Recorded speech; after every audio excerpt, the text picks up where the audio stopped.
Assalamualaikum warahmatullahi wabarakatuh.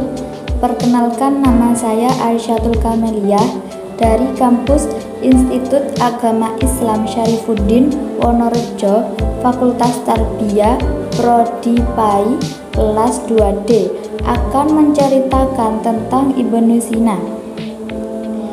Ibnu Sina dikenal juga sebagai Avicenna di dunia barat, adalah seorang filsuf, ilmuwan, dan dokter kelahiran Persia.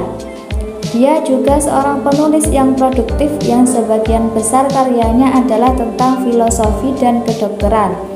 Bagi banyak orang, dia adalah bapak kedokteran modern.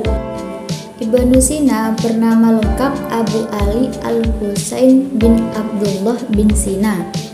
Ibnu Sina lahir pada 980 di Afshanah, daerah dekat Bukhara, sekarang wilayah Uzbekistan, dan meninggal bulan Juni 1037 di Hamadan, Persia. Ibunya bernama Setareh, berasal dari Bukhara. Ayahnya Abdullah adalah seorang Ismaili yang dihormati, sarjana dari Balkh. Ayahnya bekerja di pemerintahan Samanid di desa Kharmasain, kekuatan regional Sunni. Setelah 5 tahun, adiknya Mahmud lahir. Ibnu Sina sejak kecil mulai mempelajari Al-Quran dan sastra, kira-kira sebelum ia berusia 10 tahun. Menurut autobiografinya, Ibnu Sina telah hafal seluruh Quran pada usia 10 tahun. Ia belajar aritmatika India dari pedagang sayur India, Mahmud Masahi, dan ia mulai belajar lebih banyak dari seorang sarjana yang memperoleh nafkah dengan menyembuhkan orang sakit dan mengajak anak muda. Dia juga belajar fikih atau hukum Islam di bawah Sunni Hanafi, sarjana Ismail Al-Zahid. Sebagai seorang remaja, dia sangat bingung dengan teori metafisika Aristoteles yang ia tidak bisa mengerti sampai dia membaca komentar Al-Farabi pada pekerjaan.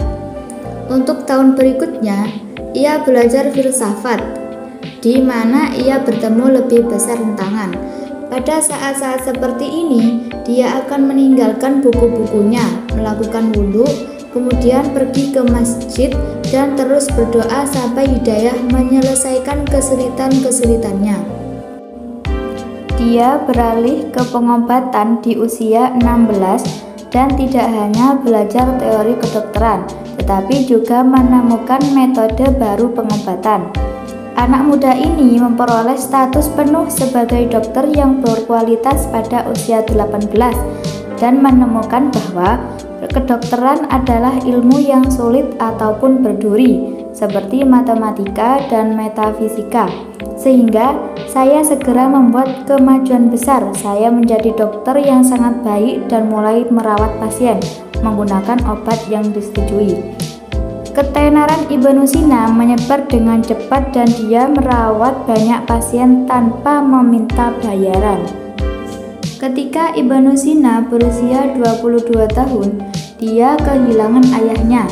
Dinasti Samanid telah berakhir pada bulan Desember 1004.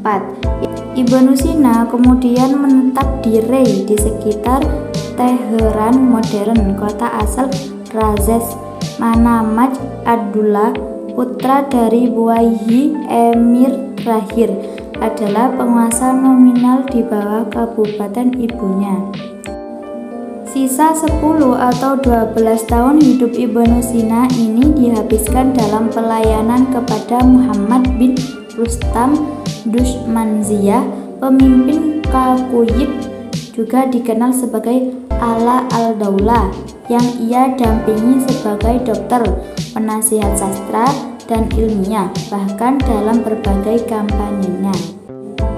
Jumlah karya yang ditulis Ibnu Sina diperkirakan antara 100 sampai 250 buah judul. Kualitas karyanya yang begitu luar biasa dan keterlibatannya dalam praktek kedokteran, mengajar, dan politik menunjukkan tingkat kemampuan yang luar biasa. Beberapa karyanya yang sangat terkenal diantaranya yaitu Qanun fi at-Tibb, terjemahan bebas aturan pengobatan. Yang kedua, Asy-Syifa, terdiri dari 18 jilid berisi tentang berbagai macam ilmu pengetahuan. Kemudian An-Najat, kemudian Al-Matin, Al-Wasyriqin, Logika Timur. Selain karya filsafatnya tersebut, Ibnu Sina meninggalkan sejumlah esai dan syair. Beberapa esainya yang terkenal adalah Hai Ibnu Yaqzan, Risalah At-Thair, Risalah fi Sir Al-Qadar, Risalah fi Al-Ish, Tashhil As-Sa'adah, dan beberapa puisi terpentingnya yaitu Al-Urjuzah fi At-Tibb, Al-Qasidah Al-Musdawiyah, Al-Qasidah Al-Ainiyah. Ibnu Sina wafat di Hamzan, Persia pada tahun 428 Hijriah dalam usianya yang ke-58 tahun. Dia wafat karena terserang penyakit usus besar. Selama masa hidupnya, Ibnu Sina memberikan sumbangan luar biasa terhadap kemajuan keilmuan. Cukup sekian kisah tentang Ibnu Sina. Terima kasih. Wassalamualaikum warahmatullahi wabarakatuh.